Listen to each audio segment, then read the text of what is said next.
Hello, everyone. Welcome. It is January 11th. Welcome to our full moon webinar on the rhythm and blues of empathy, resonating with the feelings of others to build rapport. My name is Wendy Spurgeon. I'm the creator of the Way of Truth Sacred Journey Portal, and I'm your facilitator this evening. And I am excited to be speaking with you today. Happy New Year, everyone.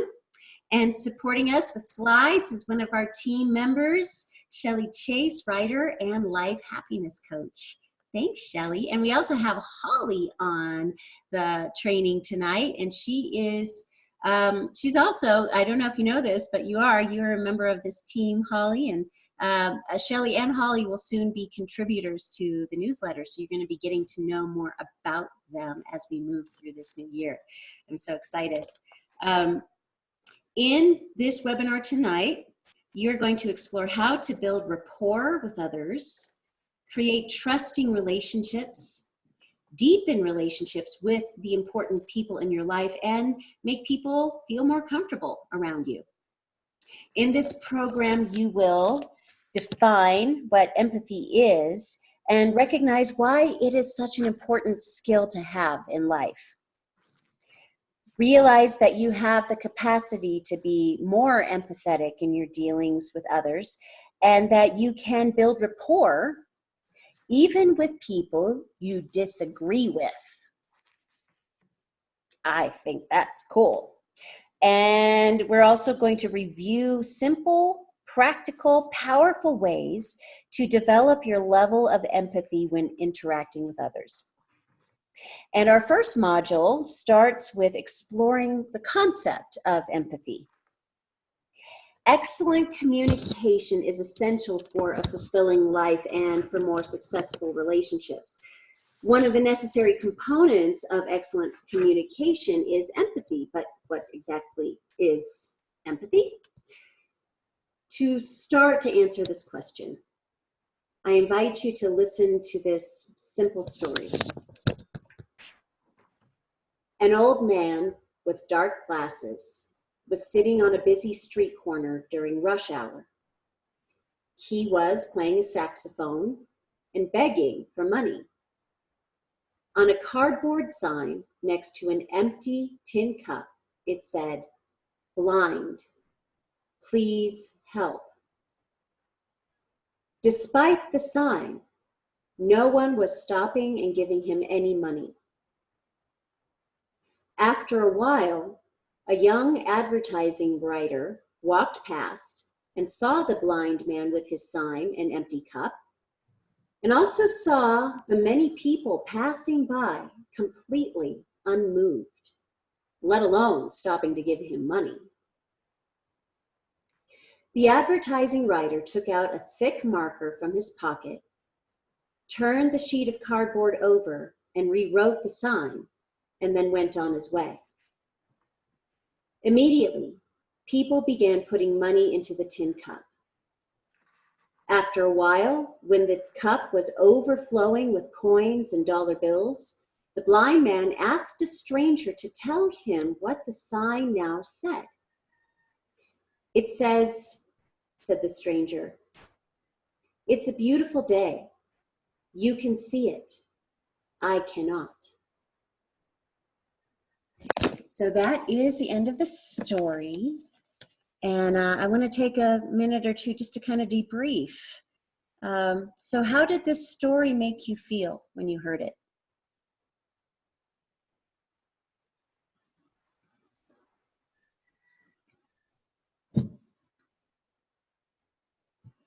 I can say I felt mad at the people who were ignoring this man. And then at the end, "It's a beautiful day, you can see it, I cannot." I felt sad in a different way. Just there was the message on the sign. I could see how it made the reader think about something. It's really easy to get like so focused on where we're going and what we're doing and how can I help anyway, right? You know, but to have that next level of compassion, I thought that was really powerful. What do you guys think? How do you think this story relates to our topic of empathy?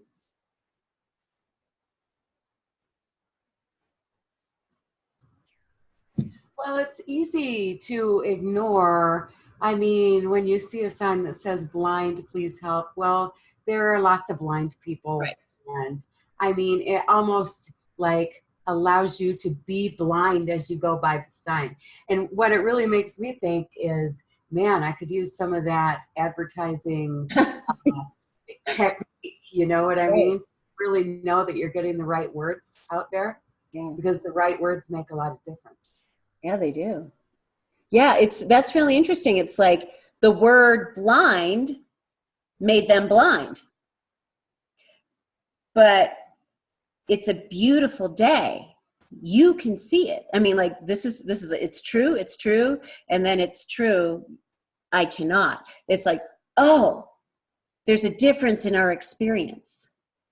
And yeah, and it connected the people to the man in a much stronger way. Did you have any thoughts, Holly? Yeah, so I don't know how this is going to pertain to as we go through this today, because I'm really interested in the topic. Um, because the difference between the two signs is one made people feel guilty Mm-hmm. and the other one didn't. Right. And just from speaking for my own self, I I can't always see or feel what other people are doing around me all the time because it would just be too consuming. Um, but I for sure want to be able to even empathize with somebody without them having to speak to me in a certain way. You know, I just want to respond out of myself because I would feel that that is the right thing to do and not to do it out of guilt. I don't want to feel guilty. Yeah. Yeah. It's interesting. The light, it was like light was brought new information, you know. We react to stories that we have a strong emotion, that have a strong emotional element. And this story illustrates how we can connect to others through our emotions, even if it's guilt, right? Um, our emotions are not wrong. If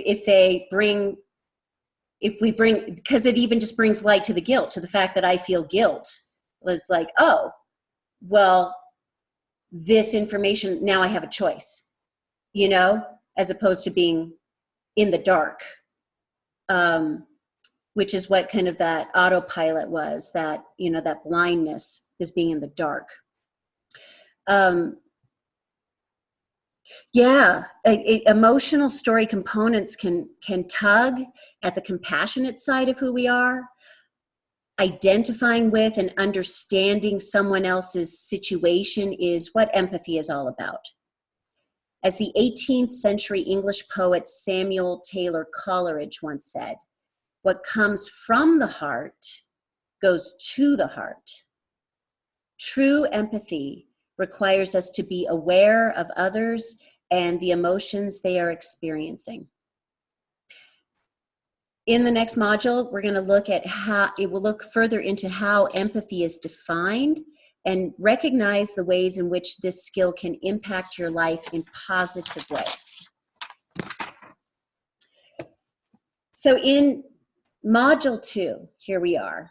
In this module, we're going to explore the concept of empathy and create your own definition of empathy, because this really puts us each in the driver's seat. So it's often been said that people who are empathetic can put themselves into someone else's shoes, meaning they can see the world through other people's eyes. Empathy is the skill that allows you to sense how someone else feels as well as see a situation from their point of view. Empathy can be likened to the concept of sound resonance in music, which means to sound and resound again, like an echo. One of the best ways to demonstrate sound resonance is with two guitars.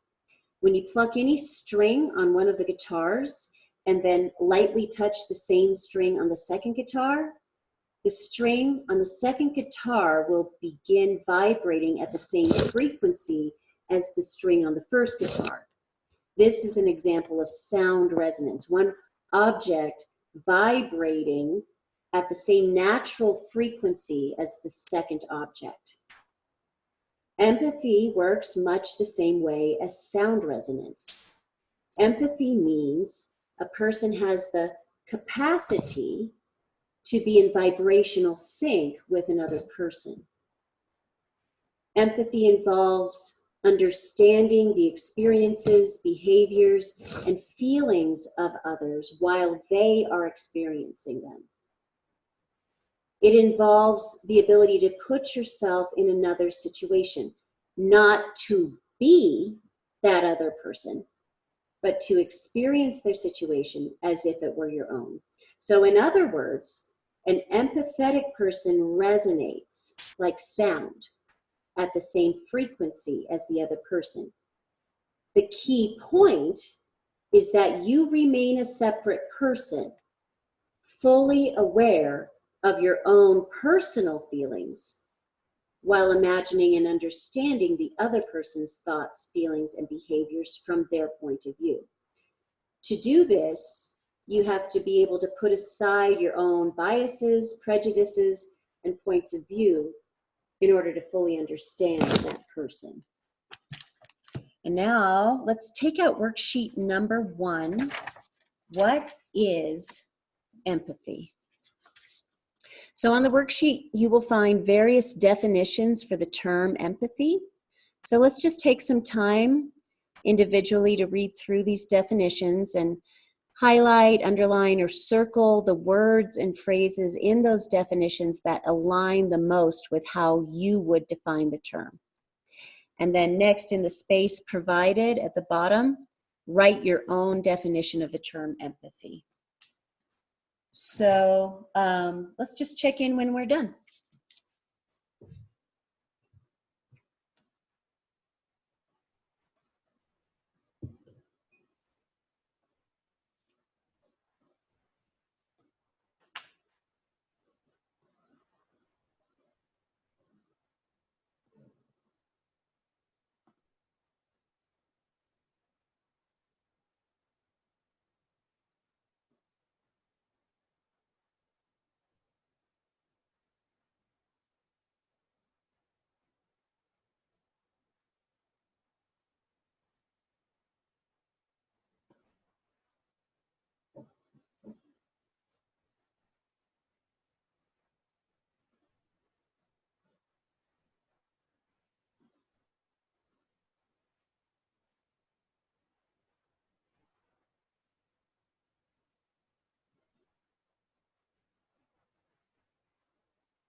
Okay, I'm about ready to share. Let me know when you guys are ready.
So I was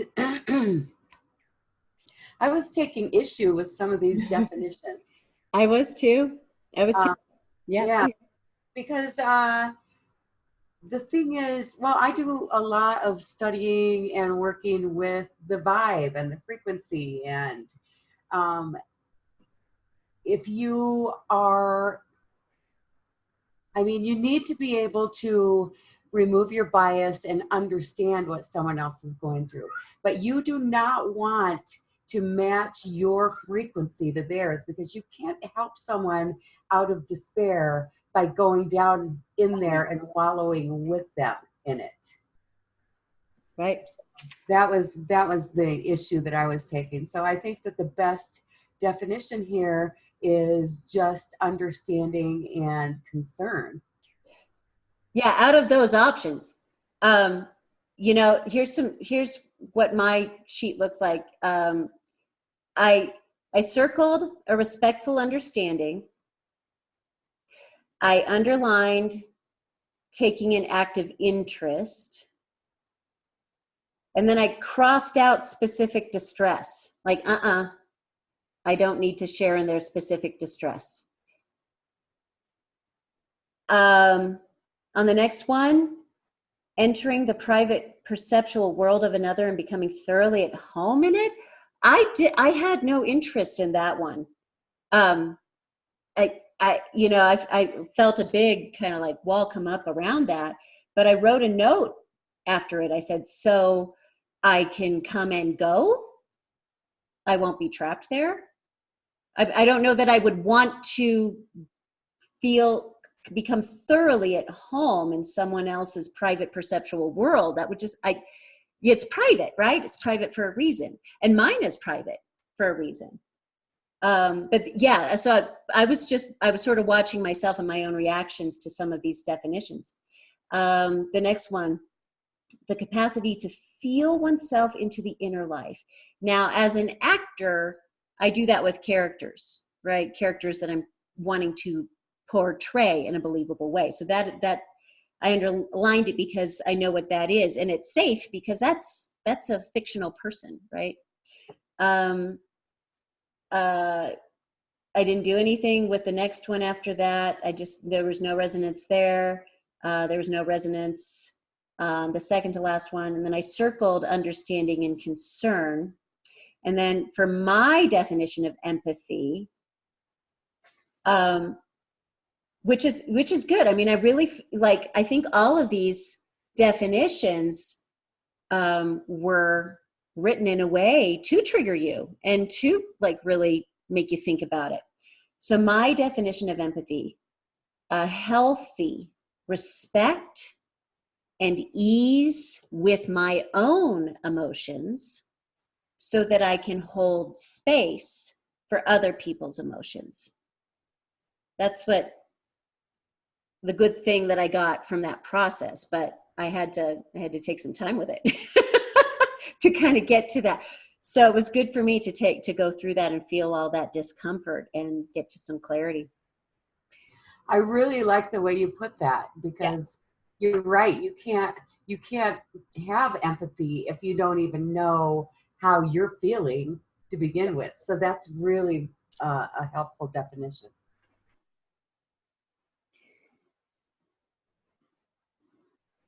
Holly, did you want to share? Yeah, so I'm in, you both are life coaches, so there'd be some good boundaries going up on here, right?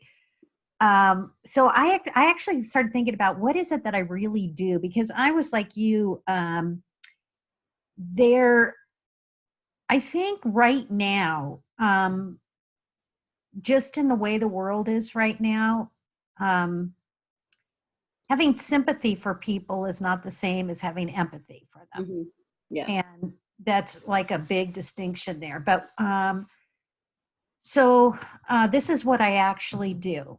To empathize with other people, I try the best I can to let go of my perspective, even my whole, like, because what I'm going to try to do is I'm going to try, if I'm listening to them and listening to their words, it's letting go of my perspective in order to have a chance at seeing and feeling what their perspective is. And I do it by immersing my imagination into what I perceive their world to be, and then trying to feel what they may be feeling and why. And when it really is as simple as when they talk about, walk a mile in somebody else's shoes, just to even put on their shoes and try to imagine what that might be like. And then it's easier too when you're having a conversation with somebody, because then I can ask them questions, because it's just my imagination at that point. you know um, but I try to imagine what it would feel like to be saying the words that they're saying. Mm-hmm. And um and I don't, it's really funny because I'm thinking about, do I get lost in that? Do I lose my self in it? And not when it is the way that I'm saying it. I don't. It's just it's especially in with conflict, or if I'm hearing something that's so different, or I'm having a reaction to them. I'm having some fear and reaction and conflict with them, that if I can just stop and put that all away and try to imagine it, then I might have a better way of getting better words to be able to get through the conflict. Right. Right. But yeah, that's it. I mean, empathy strengthens our communication skills by giving us the ability to recognize the emotional state of others and understand their perspective. Um, and you're right, walking a mile in somebody else's shoes. That's, I went through a big, long forgiveness process with my mother. And in order to do it, I did literally put myself in her shoes. I created this project.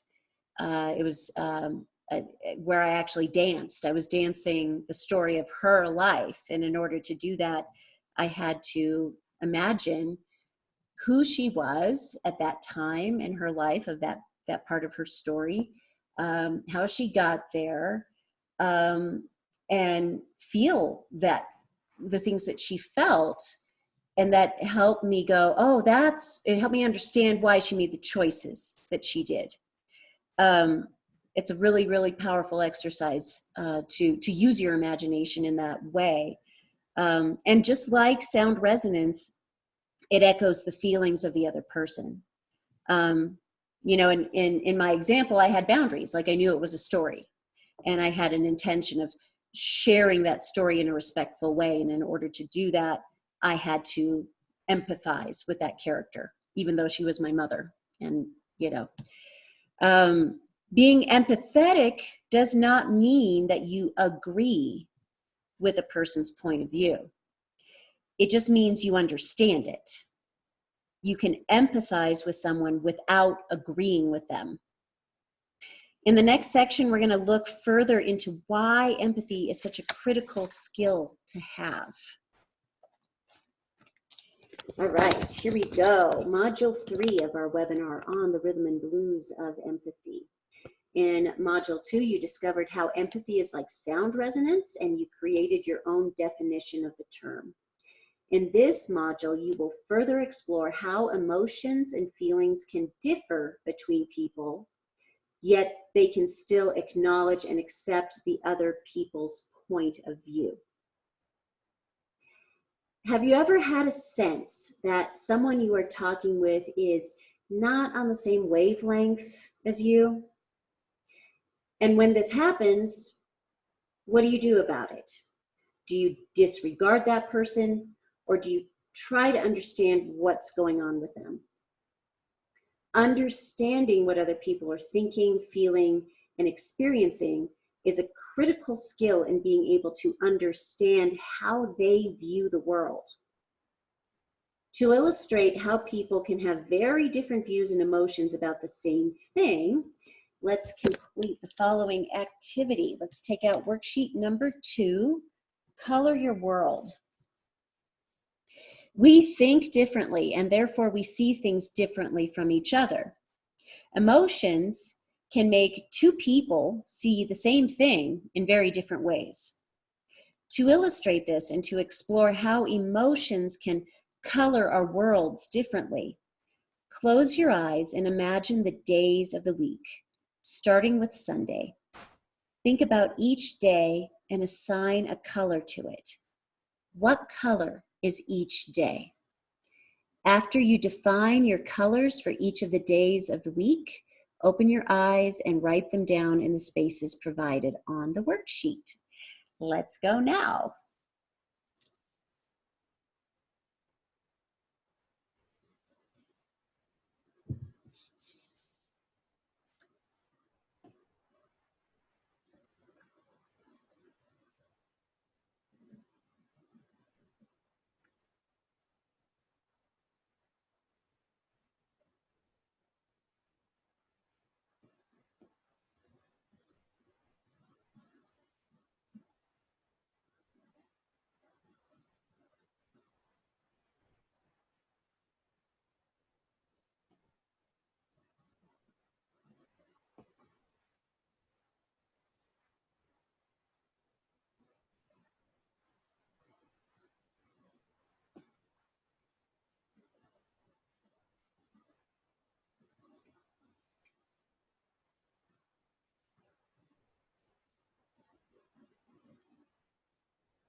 All right, I'm ready to share.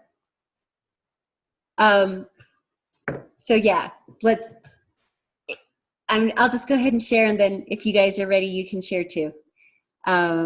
So this is really, I don't know, these are the colors that came to me. They're all pastels. I don't know what that means about me, but I had Sunday is yellow, Monday is baby blue, Tuesday is peach, Wednesday is sort of a mint green, Thursday is lavender, Friday was rust. That was like my only like really kind of earthy color. Friday is rust, and Saturday was pink.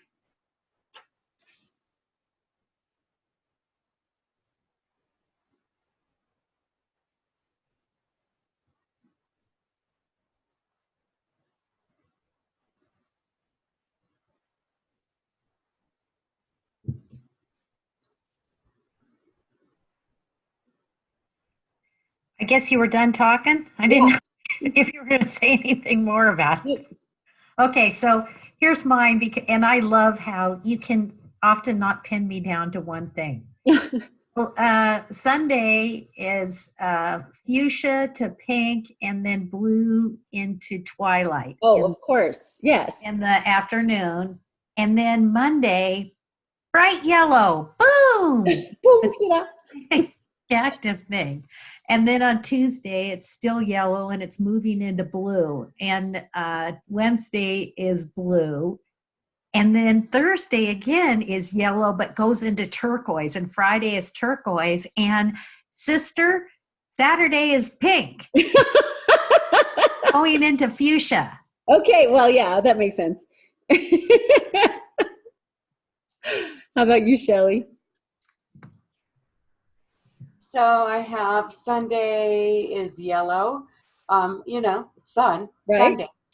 Monday, because I don't have to go to a job on that day. So I have the same baby blue that you had for Monday.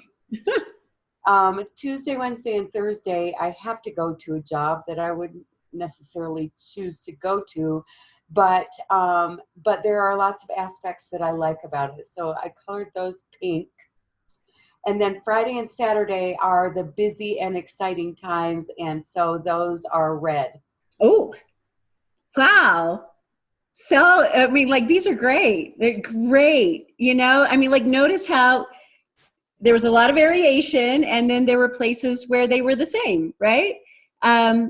So, for fun, if you guys are up to it, give this same activity to a friend or a family member, someone you know, to discover how they see the days of the week too. It's a fun kind of little icebreaker. And this will help you begin to notice and appreciate the different ways people look at the same thing. So, and let's debrief a little bit. So based on the results of this activity, why do you think empathy is such an important skill to have?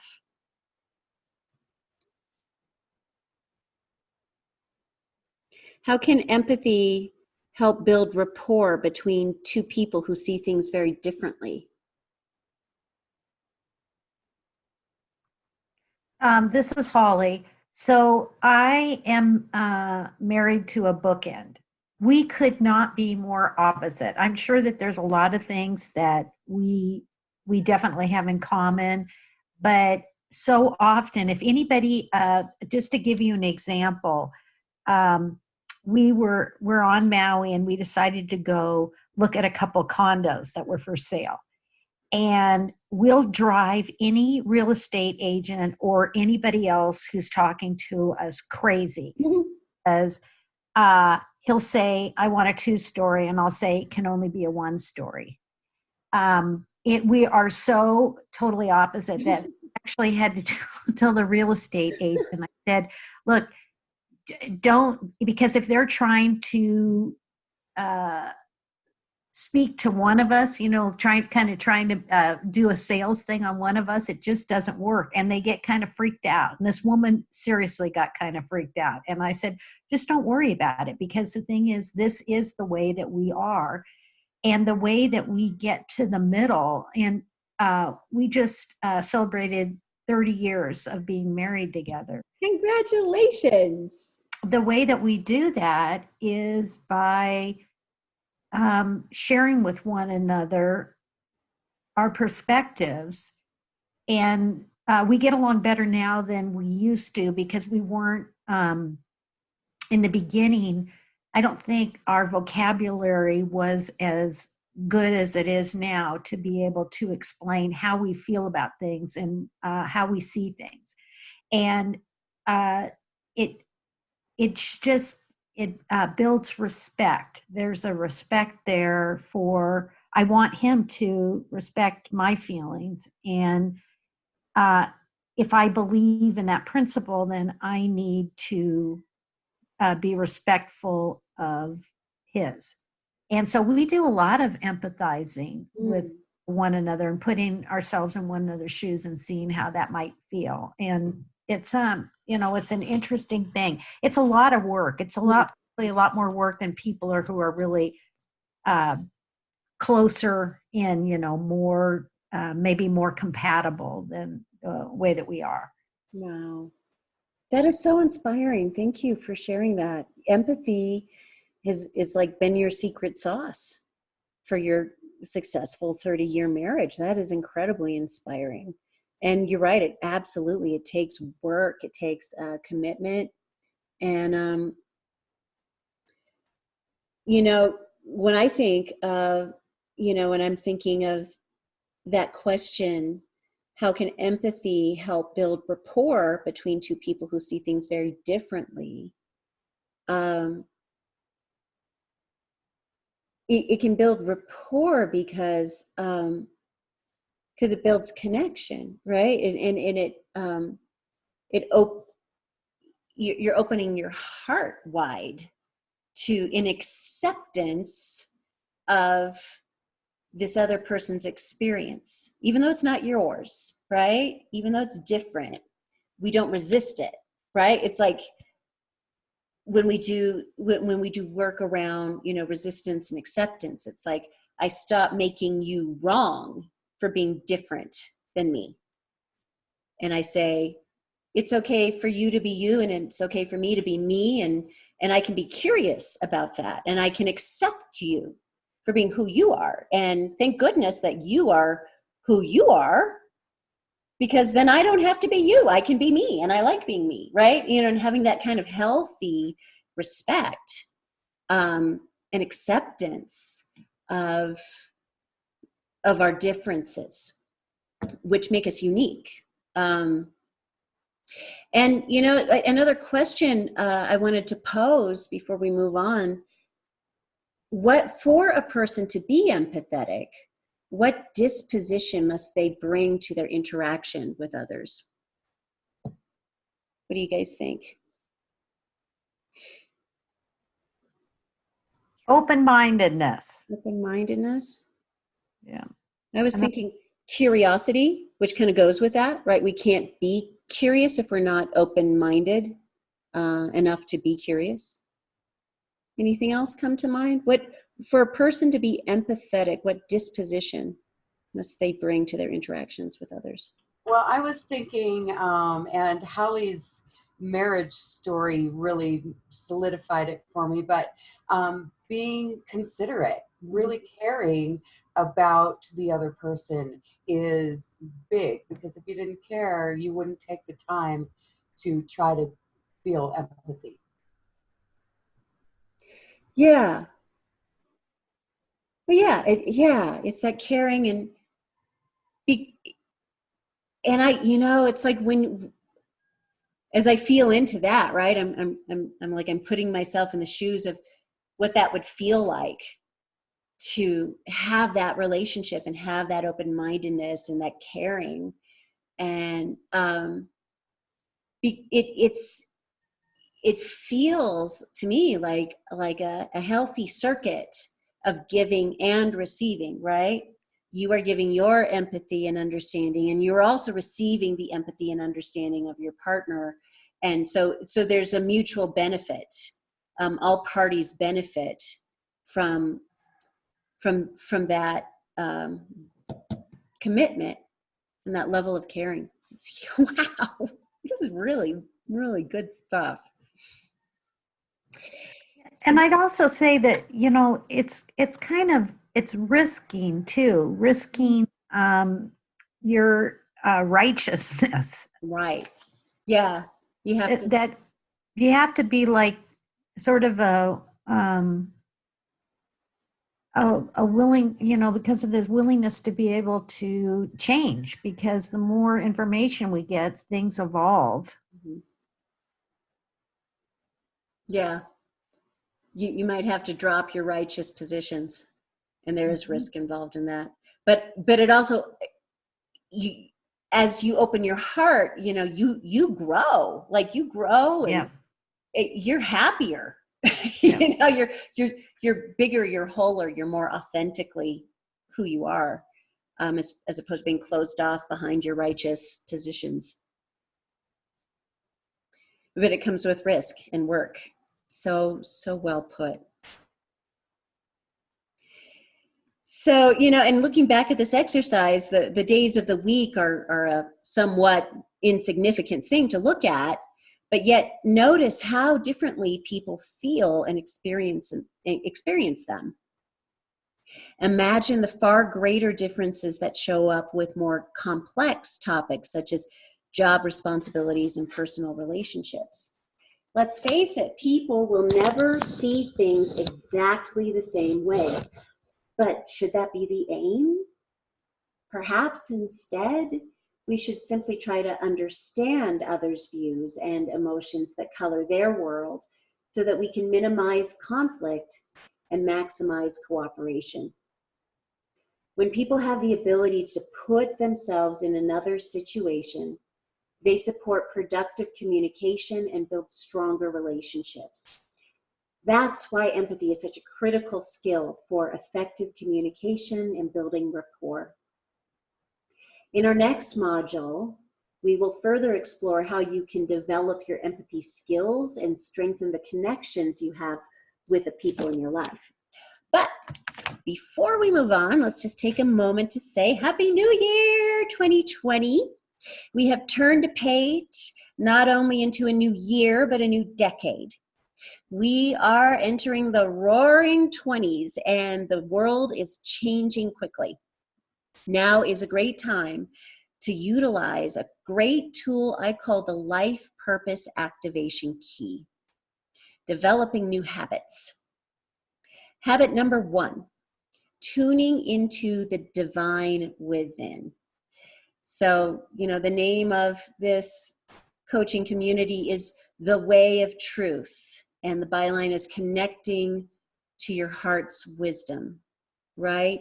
And that's the divine within. So tuning into the divine within, the wisdom of your heart. Tune into the divine within and connect with your own life essence. Smile. This is easier than you may think, and it's a whole lot of fun. The fact is, the God self within is a natural birthright that comes with being human. Closer than breathing, nearer than hands and feet, say the scriptures about the presence of the divine in our lives. If we could only know this absolutely for a minute, drop our boundaries, and release our brain cataracts, it would be like waking up from a dream. Awakening to reality at this profound level generates an experience of joy that surpasses understanding, an immense surge of creativity, and an instant uprush of kindness that makes you an impassioned champion for the betterment of all, a bridge builder, and a magnet for solutions. Best of all, other people feel enriched and nourished around you. Everyone you touch becomes more because you yourself are more. To start developing this habit, ask yourself, how can I birth this miracle within myself? How can I foster my natural birthright of spiritual presence? Reflecting on these questions will release your intuition and strengthen your connection with your life essence in a powerful way. Habit number 2, seeing the patterns of life. See the recurring fractal patterns of your life. I call this envisioning. It's where you see the emerging picture of what is becoming and how you can birth it. To develop this habit, begin by simply paying attention to recurring patterns and emerging paradigms, the unfolding big picture of the world that is trying to be, and what you can do to help in its becoming. By bringing awareness of larger patterns to your daily activities and relationships, you will get in touch with your creative imagination and enter into a world of unlimited potential that will eventually become your permanent home. The best part about this is that you can use the recurrent patterns of your own life, including all of your high points and low points, as keys to your higher purpose and as gateways to profound creativity and joy. Habit number 3, unlocking the codes hidden in each moment. Uncover life's codes and apply them to moving your purpose forward. All of life is governed by codes. The complexity we perceive all around us is really just simplicity in disguise. Look for codes and you will see how simple much of life really is. Here are a few ways you can apply this right now. In any complex or confusing situation on the path to fulfilling your life's purpose, ask yourself, is there a mythic archetype at play here? Perhaps the hero, lover, trickster, scarecrow, or great mother? You will begin to see that so much of life is occurring at these fundamental levels, and that you have full access to these depths. That mythic knowledge is coursing through your veins simply by virtue of your being human.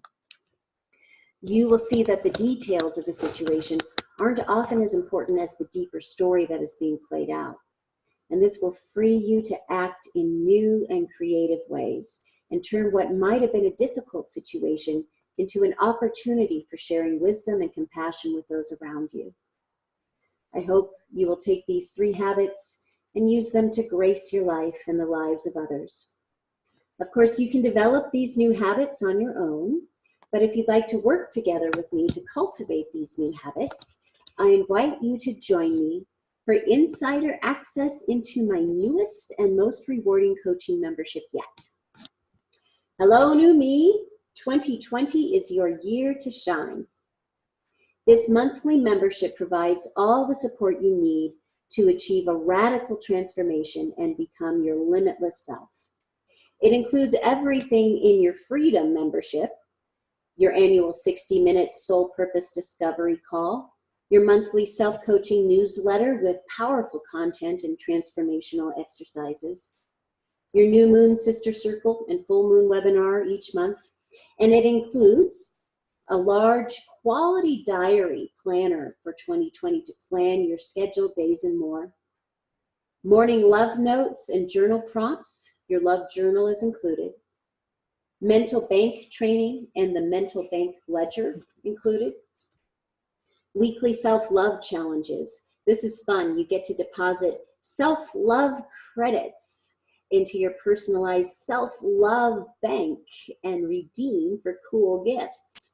2 45-minute coaching sessions per month, one-on-one, just-in-time email coaching, monthly sister mind workshops, quarterly self-love integration summits, bonus birthday and holiday gifts.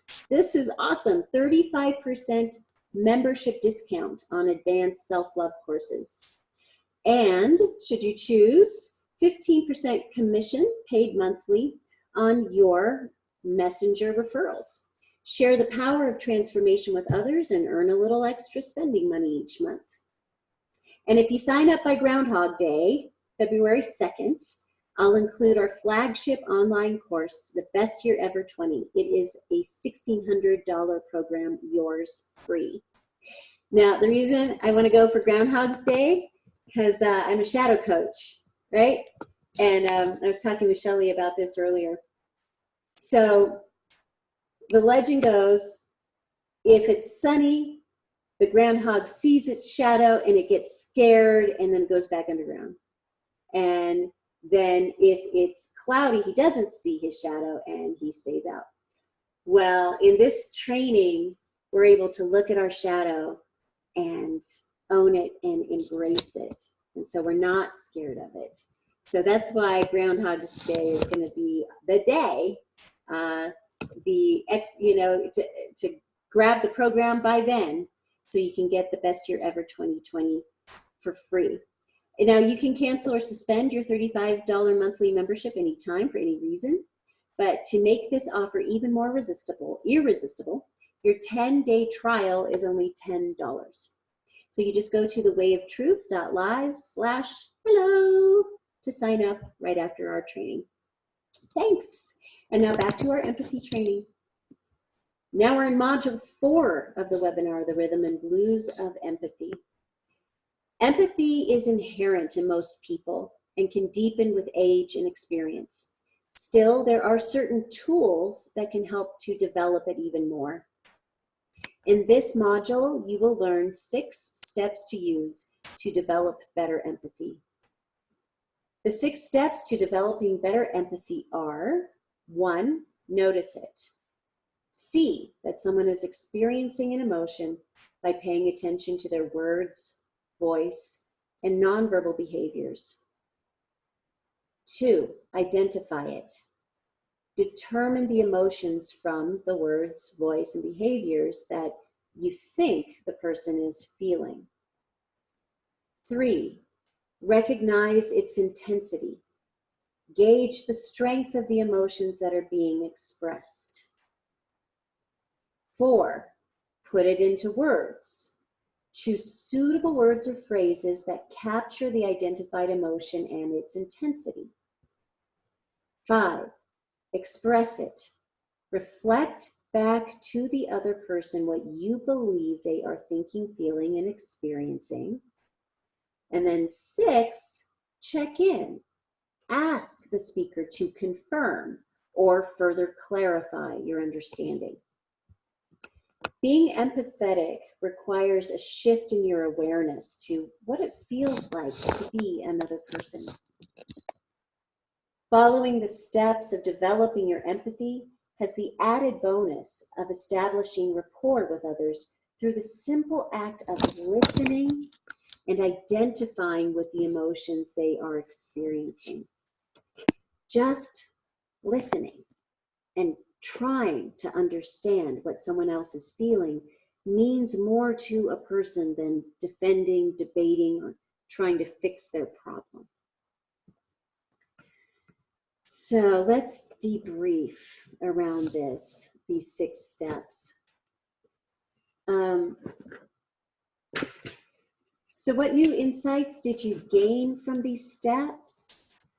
And which step would you say brings the biggest challenge?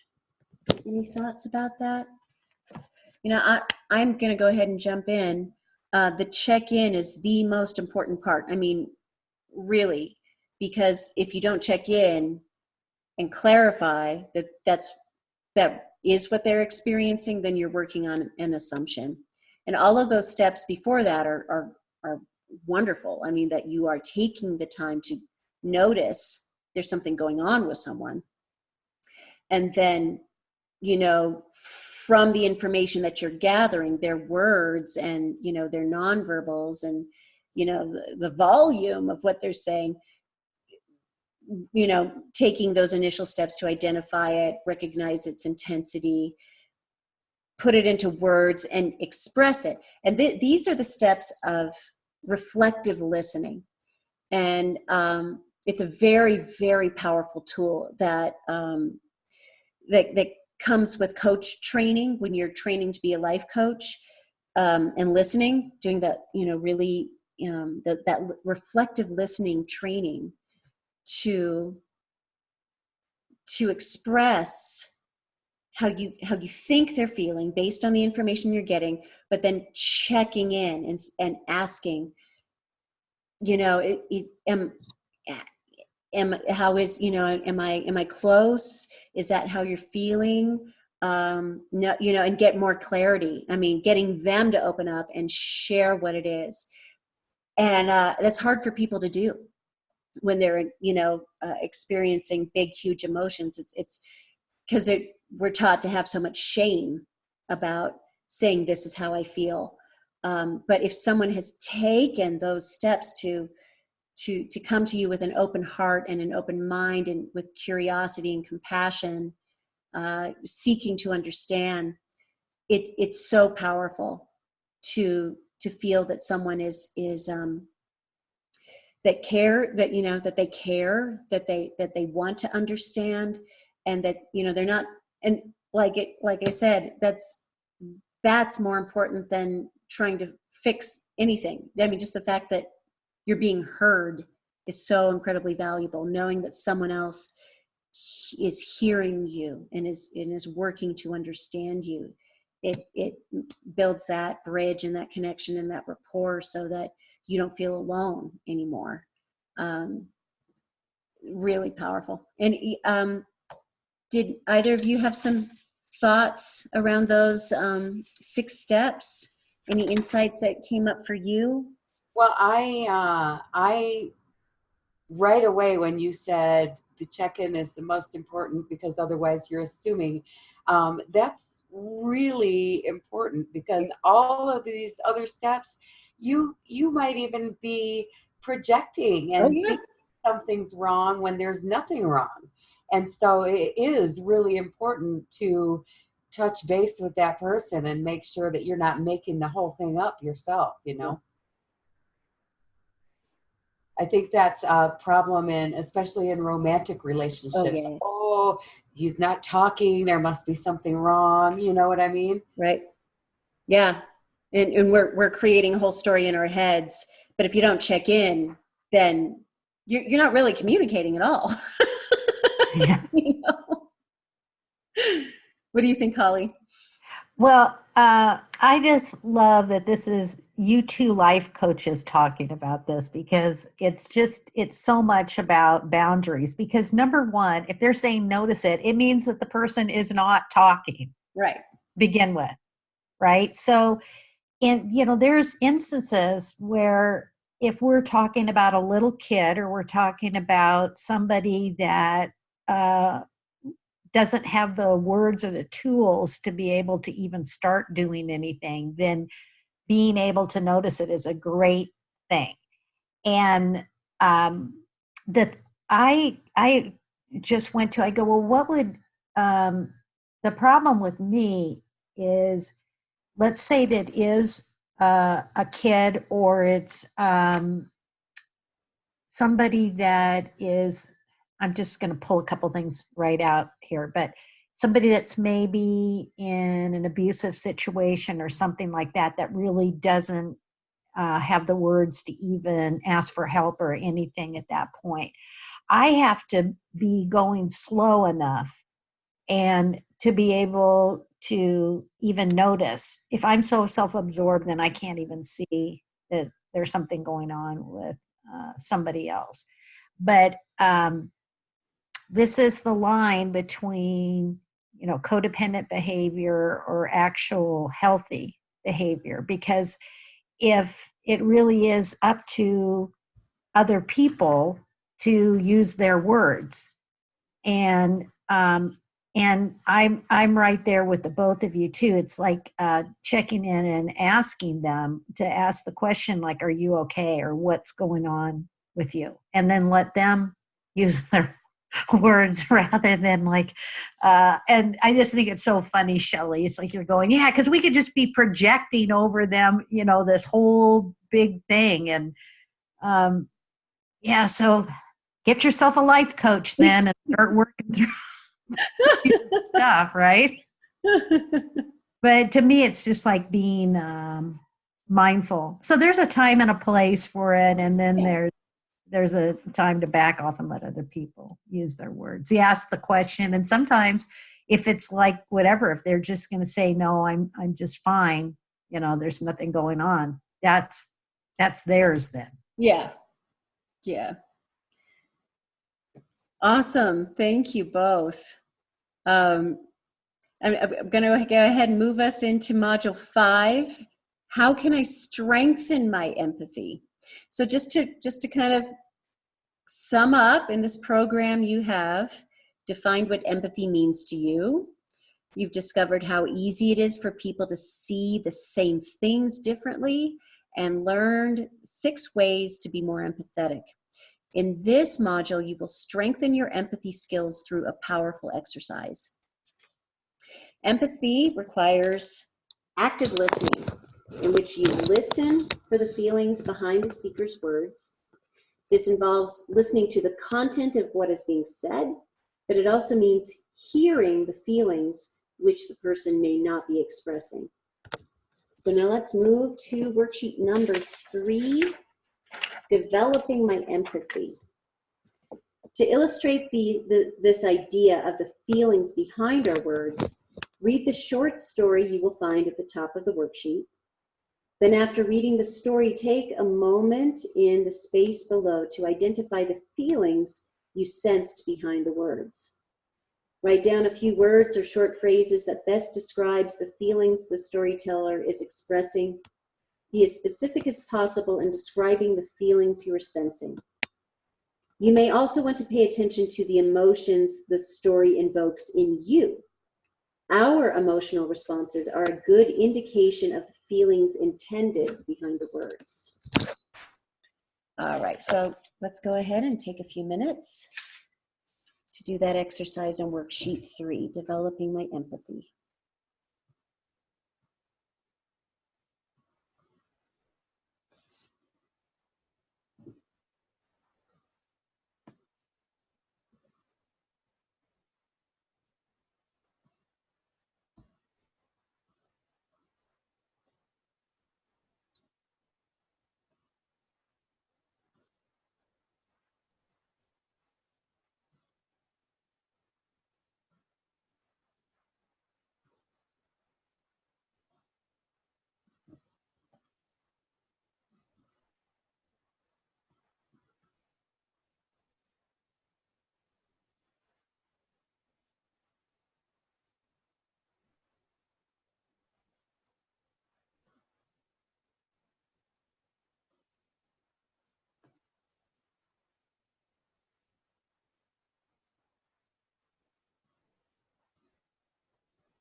All right, ladies, let me know when you're ready to debrief.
Are you done with your notes, Holly? Yeah. Okay. You want them? Yeah, yeah, just share the feelings you sense behind the Okay. word. Here's it in order of the story. Okay. I was writing it as sorrow, helplessness, secrecy, mistrust, betrayal, shock, vulnerability, surrender, understanding, relief, and gratitude. Oh, yeah. Yeah, mine were similar. I wrote down overwhelm, just a lot of big stuff, carrying a lot, guilt, the mother's dying, can't be there enough, needed at work, can't be there enough, which is, it's like, and not wanting to be a burden, not wanting to tell anybody what's going on, not wanting to bother anyone. which, and underneath that, we know is the shadow belief of not good enough, right? And shame. There was shame around, when he told the HR, the VP, not to share the information with anyone. I mean, like, there's shame, somehow there's a belief of not good enough or being weak if other people know that you're having a hard time carrying this huge, overwhelming thing, right? And then relief when, when the truth was spoken in the space, when he said, I hear your mother is very ill. It's like, oh, relief, which I think is surrender too. That just like, okay, secret's out. I don't have to carry it. And then the gratitude around whatever you need. Like, that's exactly, just, and it makes me think, I mean, like, I have tears, right? Because that's the emotion that's coming up with me. The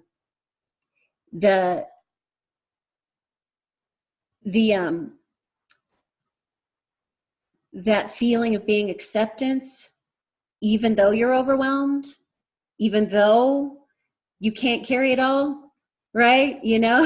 It's that gratitude of acceptance, and also letting yourself off the hook and letting yourself be supported by other people.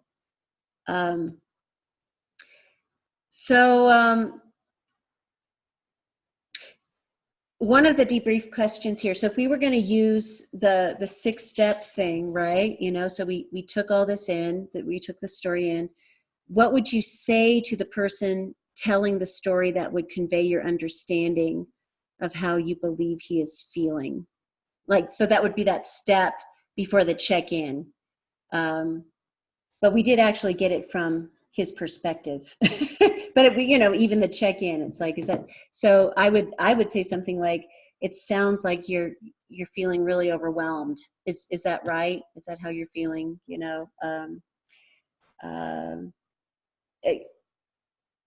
It's just, so I'll put the question in the center instead of rambling more. What would you say to the person telling the story that would convey your understanding of how you believe he is feeling? I would ask, how are you feeling? It sounds like you're feeling overwhelmed. It sounds like you could use some support. Is that true? Is that what's going on? Any other thoughts from either of you? Any shares? Well, I just have to think it must be really so difficult when you know that person is getting ready to pass over, but they're still hanging on. And so you're going there every day kind of waiting for that person to die and kind of almost wishing they would get it over with already and feeling bad about feeling like that. Right. It's got to be just like a heart-wrenching situation to be in.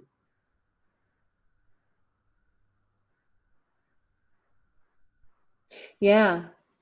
So asking, how can I support you, as and even if it's just listening, they may not know. They may not know how they could be supported, but even just holding space and listening to them can be a powerful support. It's so interesting how we hear things, because this was written by a woman, not a man, even though it was written by a man. Martin wrote, yeah. And I could just in the first thing, what I heard is that they really wanted to do the big challenge. Like, they wanted to do that. It wasn't some horrible burden, that they were actually excited about doing that. And this is the hard thing about still with being a woman right now, is that we are still perceived as being caretakers and weaker. So that this is me reading this all into this, that's why they went into the HR and want it put out there was because of where if other people started assuming that it was going to compromise their work to the point that they would interfere with it, make decisions for them at some point and for her at this point, Right. it's a her, because I didn't read Martin Root's thing. So my empathy goes to, because I've actually experienced this with 3 parents dying in the last decade. That's happened with me. And the wanting to continue to not let that take over your whole life, that it's a natural thing that's going on to have people leave the planet, and that not wanting to let your life be only about the other person going. And so I have I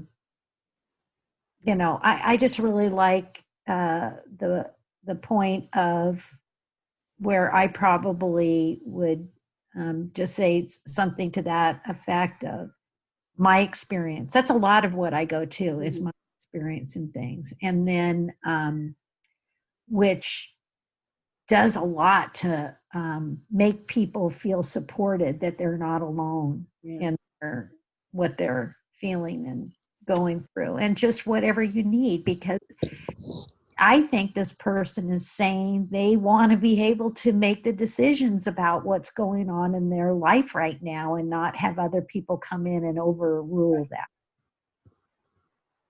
Yeah. And it was open. It was open offer for whatever you need. It wasn't I have the solution for you. Yeah, and it was really inappropriate what HR did. Breaking confidence was like, fuck, that was really bad. So I'd be pissed for him. I'm pissed for him. I mean, it's like you don't get to, as an HR, when the whole point of having an HR is that go in and talk to them about things. And so, Martin has already been asking for what he wants and what he doesn't, want. And it really is up to people as they're going through this, how they want to be able to handle it. I'm outraged right now.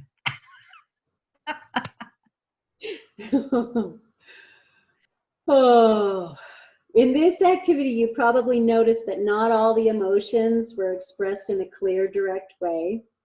With empathy, you often have to read between the lines of what is being said.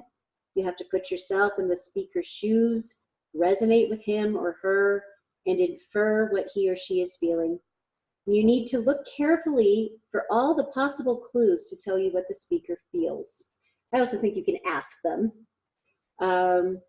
But by reflecting back on the feelings you sense, you demonstrate your care and desire to fully understand the other person. Again, this builds rapport.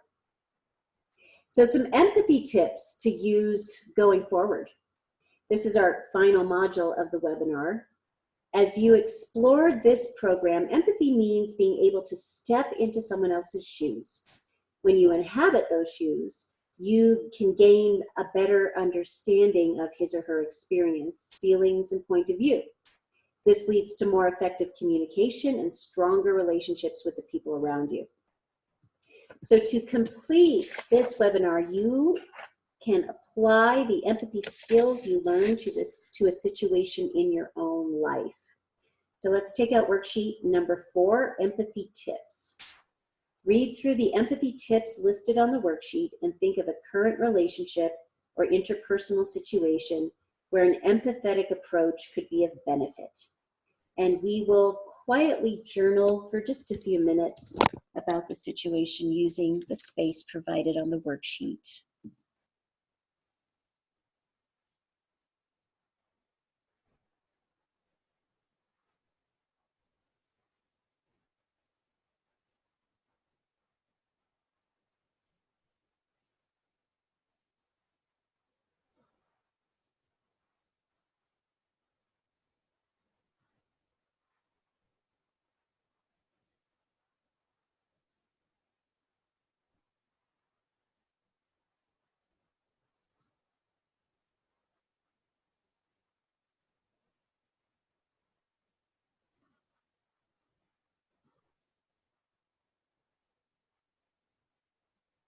Hmm.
All right, and let's come back from our journaling.